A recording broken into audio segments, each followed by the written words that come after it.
Wana de ina ia wogadakapi ehana. Oh, long time ago.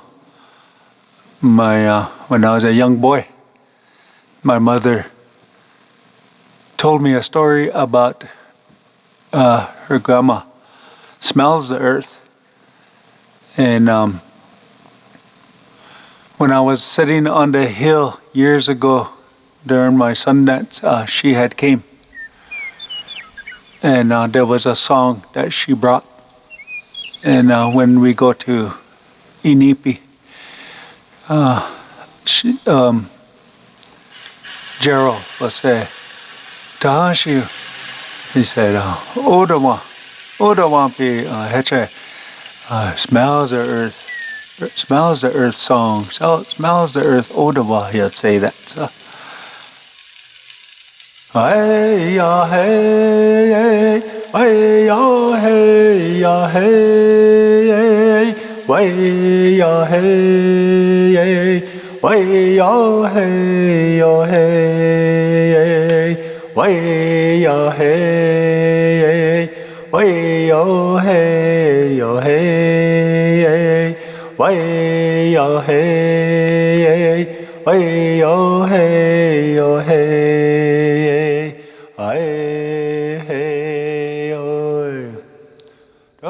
that song came early in that morning when those levels of sunrise comes.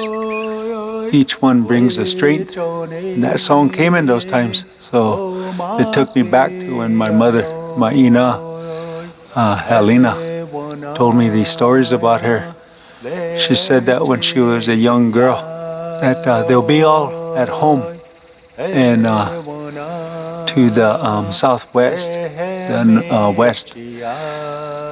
She said it sounded like a thunderstorm was coming. Way off in the distance, she said there was a low rumble. So that was their sign. They said that they knew Grandma Smells the Earth was coming.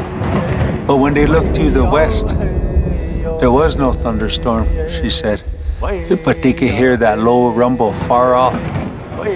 So they would look that way towards the west, and sure enough, you could see her coming over the hill, walking. The low rumble that she talked about was her herd of horses that followed her everywhere.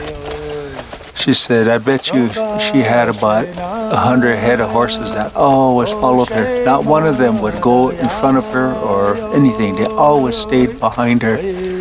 She said, Grandma Smells the Earth would always speak Dakota to her horses. And as she got closer to the home, which was out to Oyate Shicha, Bad Nation, they would all stand there and watch her. And as she came in, they noticed, and they said, my mother and all the aunties, uncles said that they noticed the way she came to them was like as if she was floating. Like her moccasins weren't even touching the ground. She was just like floating, coming, and all of her horses all behind her, walking in. I would share these stories with a young holy man, Wicasa Waka, and he told me about his grandmas. So we would sit there during Sundance or during a night of Inipi, prayer. He would tell me about his grandma, and he said, tell me more about your grandma Smells her. So I would share a story. One of those times we were sitting there, Auntie Pauline come walking over. What are you two doing? I said, oh, we're talking about our grandmas. I said, our grandmas, I said, are our heroes. So we like sharing each other's stories with them. And she said, who are you talking about now? And I said, I'm talking about Grandma Smells. Oh yeah, Grandma Smell, gee. She said, Tushka, did you know that back in our assimilation days where it was prohibited, we couldn't talk about our ceremonies. We couldn't even do our ceremonies. We couldn't even pray out in the open like the old way. You know, she was saying that it was against the law. She said, well, Grandma Smells the Earth.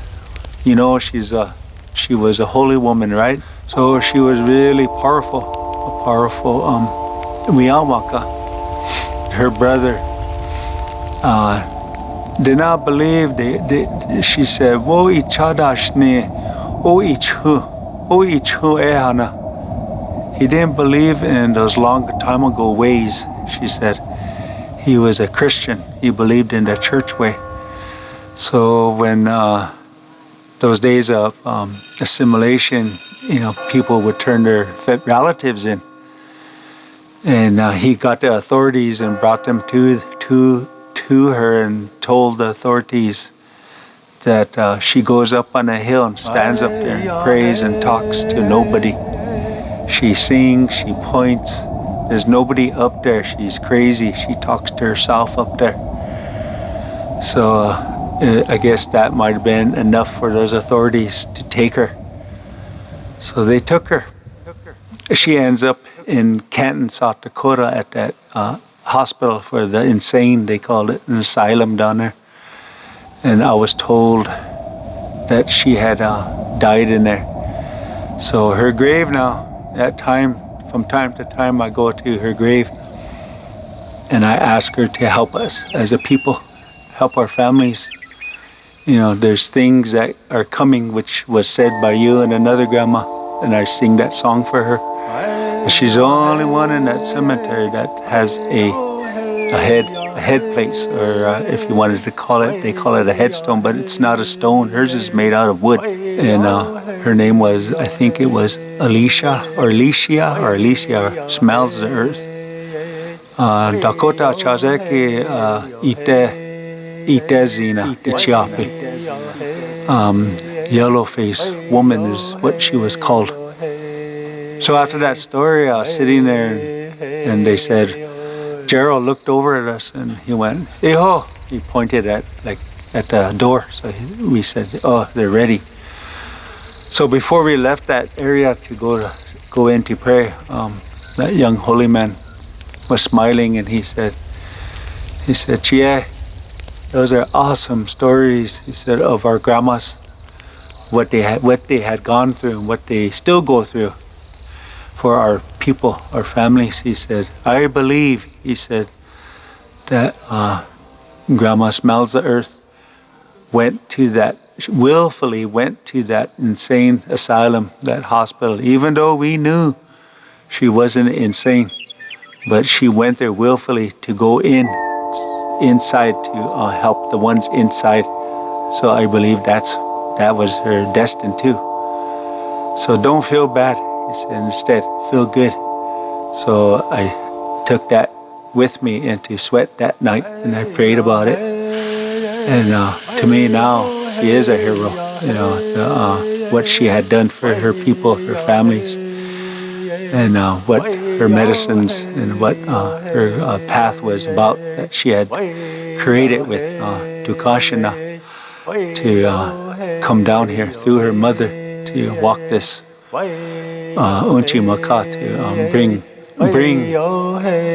medicines, that gift that was given to her.